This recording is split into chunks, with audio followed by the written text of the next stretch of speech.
Qué bendición poder llegar de nuevo hasta su casa y edificarlo con la palabra de Dios. ¿Habrá esperanza para este mundo? ¿Habrá esperanza para este mundo? El apóstol Pablo escribió en 2 Timoteo capítulo 3, versículo 1 lo siguiente. Ahora bien, ten en cuenta que en los últimos tiempos, en los últimos días, vendrán tiempos difíciles. La gente estará llena de egoísmo y avaricia. Serán jactanciosos, arrogantes, blasfemos, desobedientes a los padres, ingratos, impíos, insensibles, implacables, calumniadores, libertinos, despiadados, enemigos de todo lo bueno, traicioneros, impetuosos, vanidosos y más amigos del placer que de Dios. Aparentarán ser piadosos, pero su conducta desmentirá el poder de la piedad. Con esa gente ni te metas. Este es un panorama triste para el futuro del mundo. Y esto lo estamos viendo ya. Hoy hay más amigos del placer que de lo bueno. Hoy se nos dice no existe hombre ni mujer, lo cual científicamente, biológicamente no tiene sentido en lo absoluto.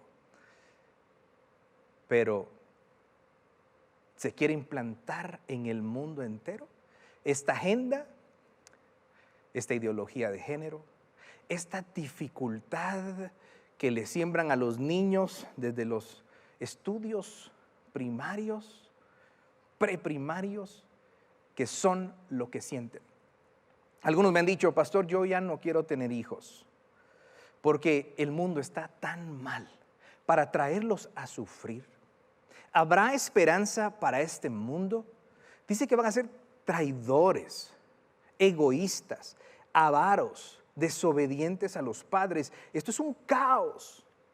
La buena noticia es que hay esperanza. Hay esperanza. Es más, el pueblo de Israel vivió 400 años de silencio. Entre el último libro del Antiguo Testamento, que es el libro de Malaquías, y el primero del Nuevo Testamento, los evangelios, Mateo, Marcos, Lucas y Juan, hubo 400 años de silencio en donde Dios no habló. Silencio absoluto, no hubo profeta. Este pueblo que estaba acostumbrado a escuchar la voz de Dios, Abraham, a quien se le había prometido que de él saldría una multitud, una nación inmensa, incontable como la arena del mar o las estrellas en el cielo.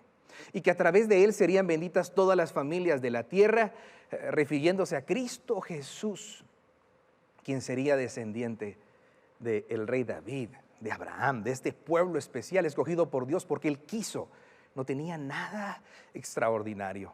Abraham, Isaac, Jacob. Jacob tiene 12 hijos, las 12 tribus de Israel. Dios le cambia a Jacob el nombre por Israel. Y este pueblo es rebelde. Viven, ustedes recuerdan, la esclavitud de 430 años en Egipto, sacados con 10 poderosas plagas por medio de Moisés y Aarón, y se establece el templo, el tabernáculo de reunión, el lugar donde habían sacrificios de animales para expiar, quitar los pecados del pueblo, aplacar la ira de Dios, que es la propiciación. Pero son rebeldes. Israel se divide en dos, reino del norte, reino del sur. Son llevados cautivos por Asiria, por Babilonia. Y en el Nuevo Testamento están bajo el imperio romano. Les cobran impuestos por su libertad.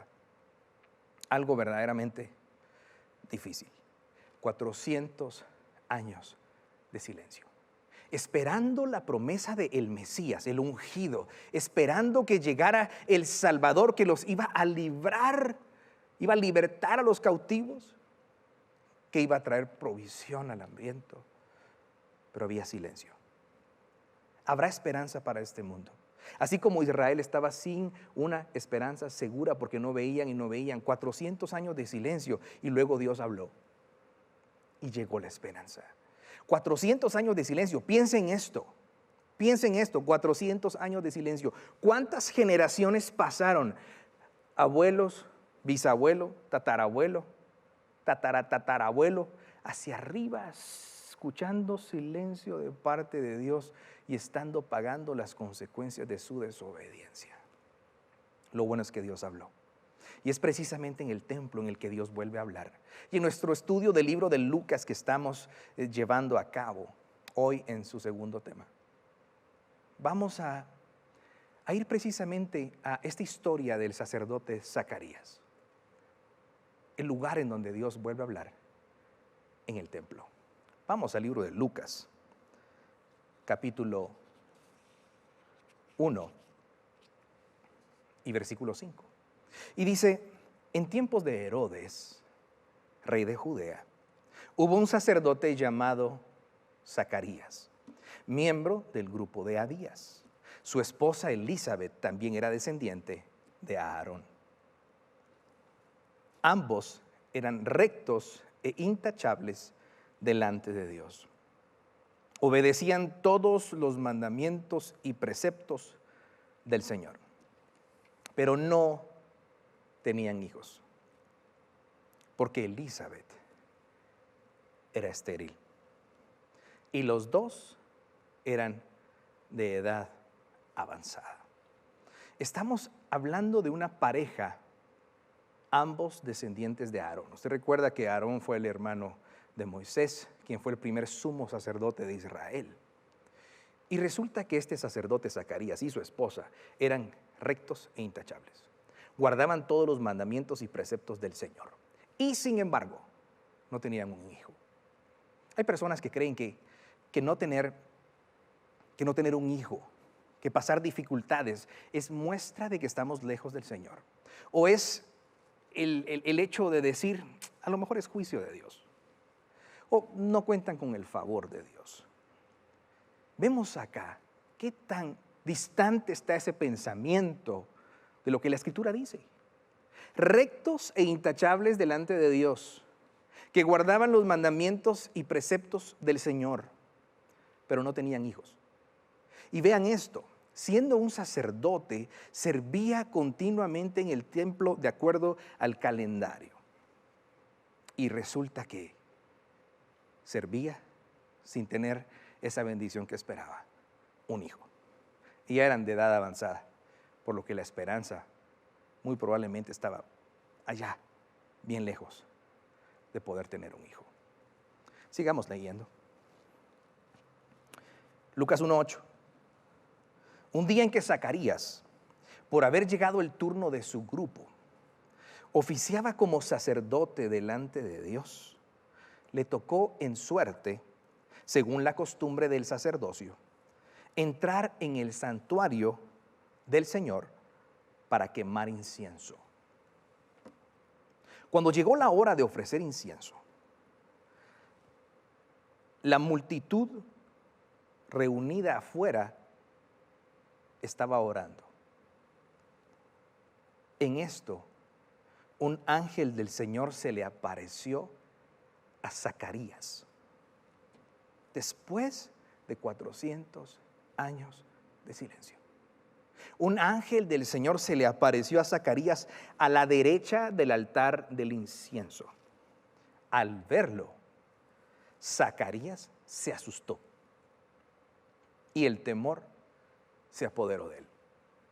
Vemos que tiene que entrar precisamente él en la costumbre a quemar incienso. El incienso representa las oraciones del pueblo. Vemos que afuera estaba todo el pueblo orando a Dios. ¿Por qué oraban? Por el Mesías prometido, el ungido prometido, por el Cristo. Mesías y Cristo, Mesías palabra hebrea, Cristo palabra griega que significa ungido, el nombrado para salvar al pueblo de sus pecados, para el libertador, el redentor. Se aparece el ángel. Yo sé que usted y yo vemos simple y sencillamente ahora esta historia y no lo podemos comprender. Son 400 años de silencio. Dice que el silencio separa más que la distancia. ¿Cómo estaba el corazón de este pueblo que estaba sufriendo? Precisamente estaba angustiado y afligido. Estaban bajo la opresión del Imperio Romano. Es decir, el mundo parecía terrible. Y sin embargo seguían orando. ¿Habrá esperanza para este mundo? Claro, Dios hablaba y venía una esperanza. ¿Cuál era esta?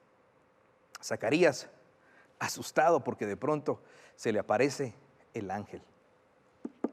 Y en vez de tener paz, siente miedo. Ay, no recuerdo el día que mi esposa, hablándole a uno de mis hijos, le dijo: no tengas pena, mi hijo, el Espíritu de Dios está contigo. Y él se asustó. Ay, no, aquí está. Cuando estoy suelto, sí está. No, tenía miedo. Algo así le pasó a Zacarías. En vez de tener paz, tuvo miedo al saber que alguien estaba con él y que no conocía, que jamás había visto, se había escuchado. Estaban las historias, estaba el libro de cuando recordaban la entrega de los 10 mandamientos. Se recuerda esa montaña ardiendo en fuego, los truenos, los relámpagos, la tierra temblando. Era algo impresionante. Y los ángeles allí, eso fue algo wow que marcó al pueblo de Israel. Pero Zacarías nunca lo había visto, nunca lo había escuchado. ¿Qué pasó entonces? Lucas 1:13. El ángel le dijo: no tengas miedo, Zacarías, pues ha sido escuchada tu oración. ¿Qué oración? No sabemos con certeza. Lo más probable es que este hombre, en medio de la falta de ver a un hijo, seguía clamando. Es probable también que seguía clamando por ese Mesías prometido, ese Redentor, ese libertador que vendría a libertar a los cautivos de Israel. Pues ha sido escuchada tu oración. Tu esposa Elizabeth te dará un hijo y le pondrás por nombre Juan. Tendrás gozo y alegría, y muchos se regocijarán por su nacimiento, porque él será un gran hombre delante del Señor.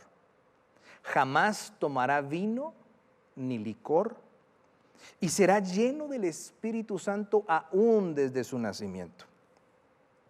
Hará que muchos israelitas se vuelvan al Señor su Dios.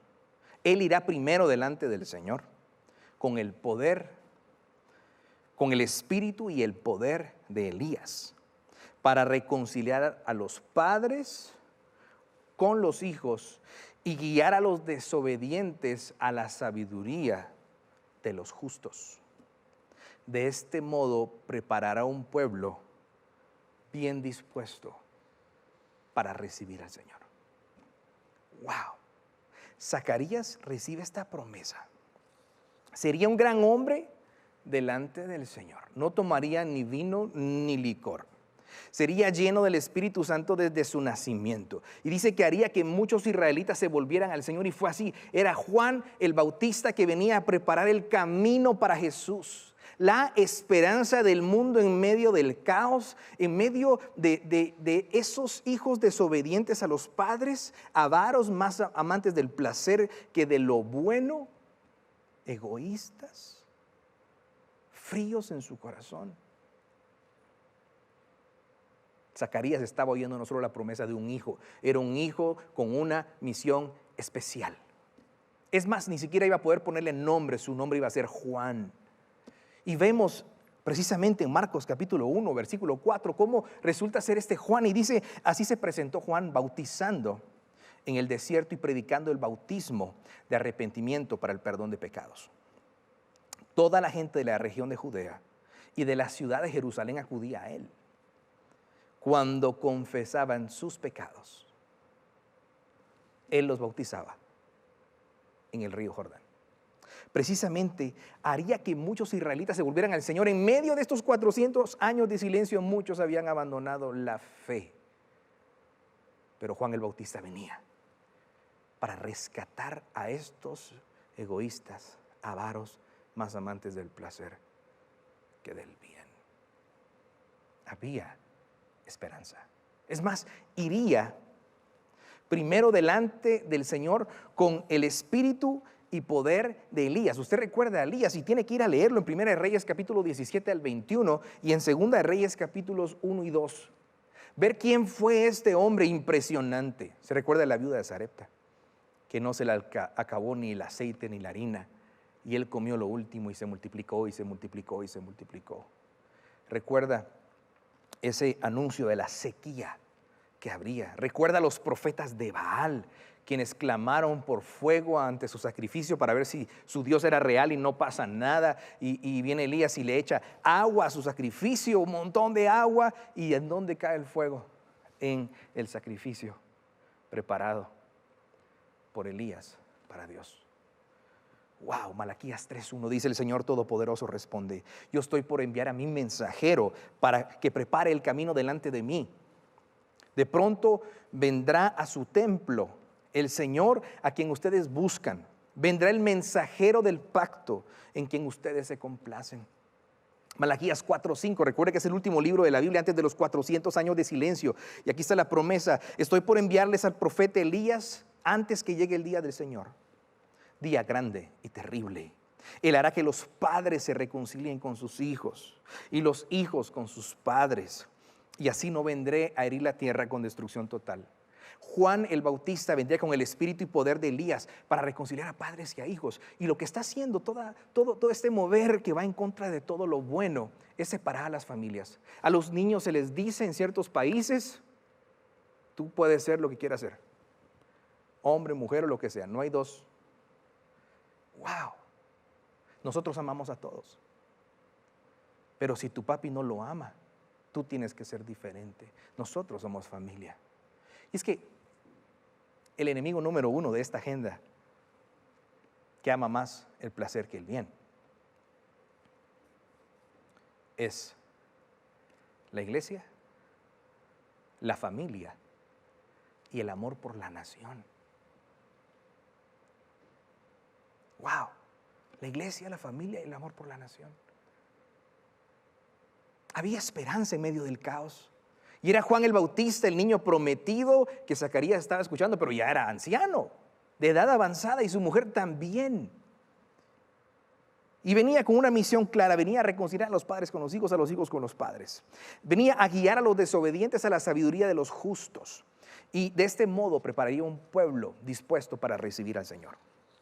Jesús tendría un precursor, alguien que prepararía el camino, y sería Juan el Bautista. ¿Cómo respondió Zacarías? Sigamos leyendo. Lucas 1:18. Es más, ¿cómo hubiera respondido usted? Y es viejo, está pidiendo un hijo, y se le aparece un ángel después de 400 años de silencio. ¿Cómo podré estar seguro de esto?, preguntó Zacarías al ángel. Ya soy anciano y mi esposa también es de edad avanzada. Yo soy Gabriel y estoy a las órdenes de Dios, respondió el ángel. He sido enviado a hablar contigo y darte estas buenas noticias. Pero, y oiga esto, como no creíste en mis palabras, las cuales se cumplirán a su debido tiempo, te vas a quedar mudo. No podrás hablar hasta el día en que esto suceda. Mientras tanto, el pueblo estaba esperando a Zacarías y les extrañaba que se demorara tanto en el santuario. Cuando por fin salió, no podía hablarles. Así que se dieron cuenta de que allí había tenido una visión. Se podía comunicar solo por señas, pues seguía mudo. Cuando terminaron los días de su servicio, recuerde, estando mudo, regresó a su casa. Poco después, su esposa Elizabeth quedó encinta y se mantuvo recluida por 5 meses.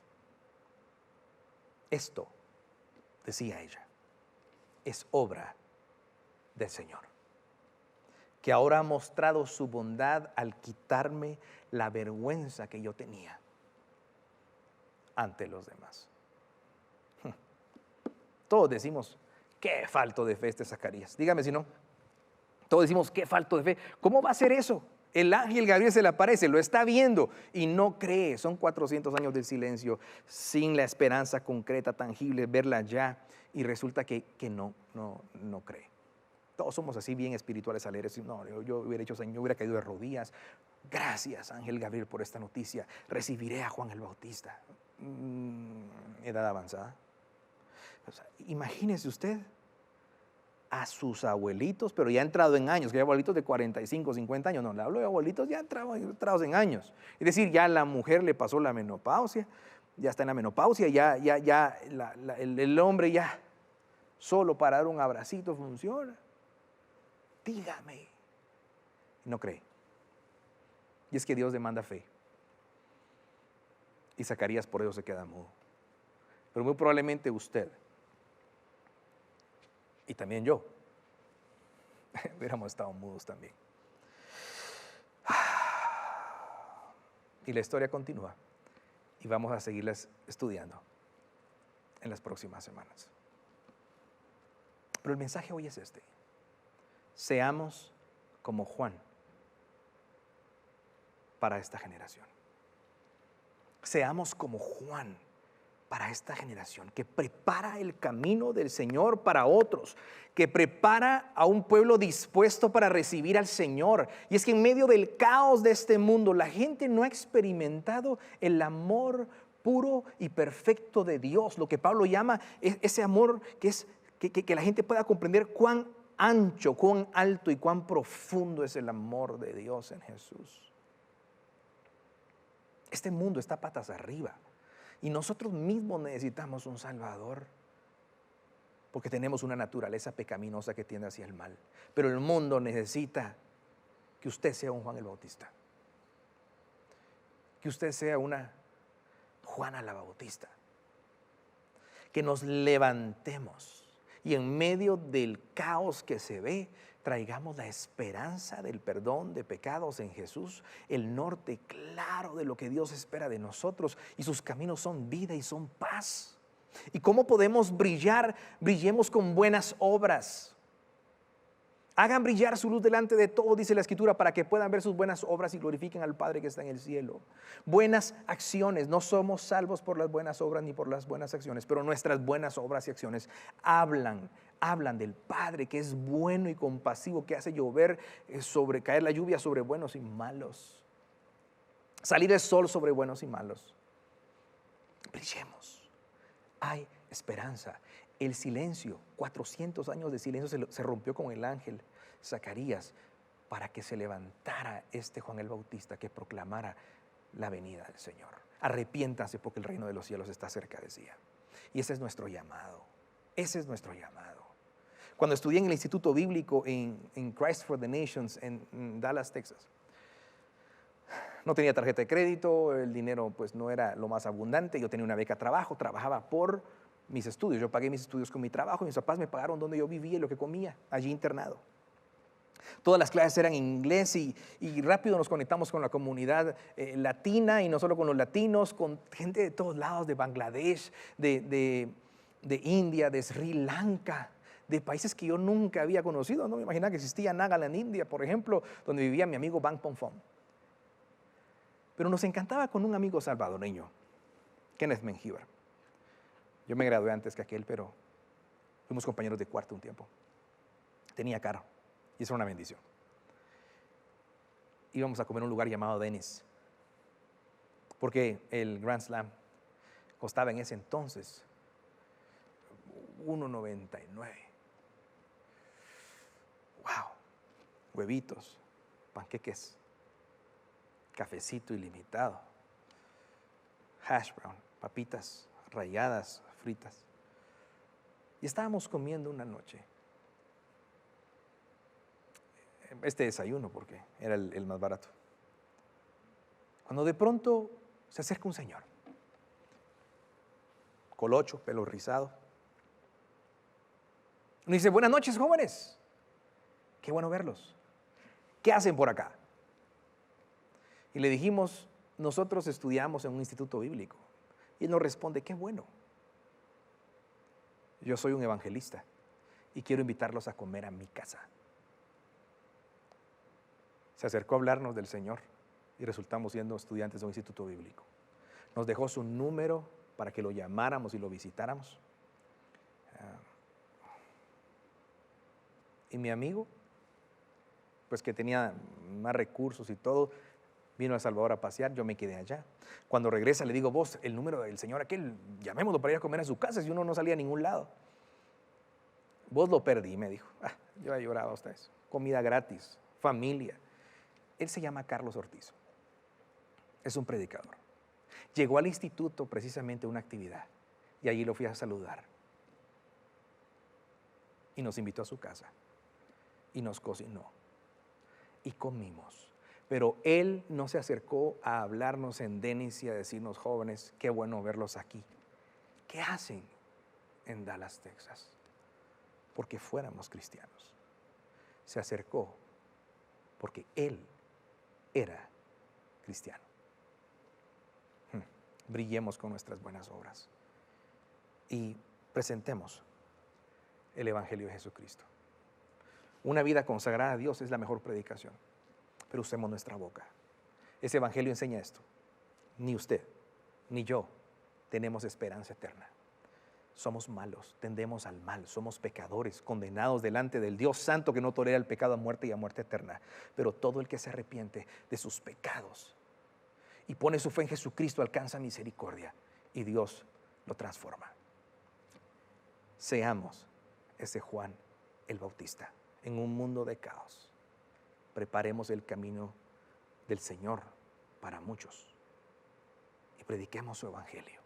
Esa noticia que en Jesús hay perdón de pecados y esperanza eterna. Tal vez usted nunca se ha arrepentido de sus pecados, nunca ha creído en nuestro Dios, en Jesús como la divinidad que tomó la forma de hombre para vivir la vida justa que no podíamos vivir y murió en la cruz del Calvario para tomar nuestro lugar, el castigo que nos correspondía a nosotros, y con su muerte aplacar la ira de Dios. Yo quiero guiarlo en una oración. A usted que está cansado de la vida que lleva lejos de Dios, de ser usted su Dios con D minúscula, para venir a reconocer al Dios creador de los cielos y de la tierra, del universo, que nos ama, que deja el camino a seguir, que lleva la vida, que es paz con Él, en nosotros y hacia otros. Ese Dios que anhela una sociedad rendida a sus pies, pacífica, amorosa, solidaria. ¿Es este su caso?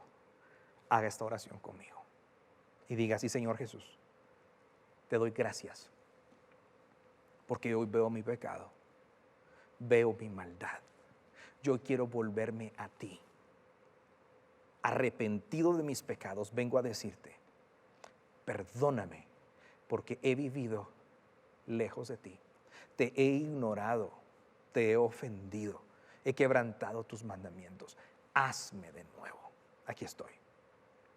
Transfórmame, límpiame, hazme de nuevo. Pongo mi fe en tu Hijo Jesucristo como mi Señor y Salvador, el justo que murió por mis pecados en la cruz y con su muerte aplacó tu ira, me reconcilió contigo, tomó mi lugar para que sea libre, para vivir en tus caminos, sabiendo que no entré por mis buenas acciones, sino por las buenas acciones de Cristo, la buena obra de Cristo y por tu gracia, ese favor inmerecido que hoy recibo. Amén. Usted que hizo esta oración, ingrese a soynuevo.org. Ahí hay personas esperándole para platicar con usted y guiarlo en este nuevo caminar en su fe cristiana. Si está viendo esta grabación, entonces, ¿qué tiene que hacer usted? Si está viendo en diferido esta transmisión, yo le invito a que ingrese a soynuevo.org y desde allí nos envíe sus datos. Lo vamos a contactar. Adelante. Bueno, ustedes, es así como llegamos al final de este tercer servicio. Pero no se desconecte. Yo quiero invitarle a que usted que necesita hablar con alguien, a usted que necesita oración, a que ingrese a ifrater.com. Allí hay voluntarios esperándolo para compartir con usted. Y usted puede precisamente no solo hablar con ellos, puede tener su cámara apagada si así lo desea y saber que estamos para servirle, para ubicarlo en una célula, para que sea parte de esta familia Frater sin importar en dónde viva. Y juntos adoremos el nombre de Dios siempre. Así que Qué bueno que pudo conectarse el día de hoy. ¿Qué se lleva del mensaje? Anótelo allí en los comentarios en la plataforma en donde nos ve. Y lo esperamos siempre, los miércoles y sábados a las 8 de la noche. Y los domingos a las 7, 10, 12 y 18 horas en el fraterlive.com.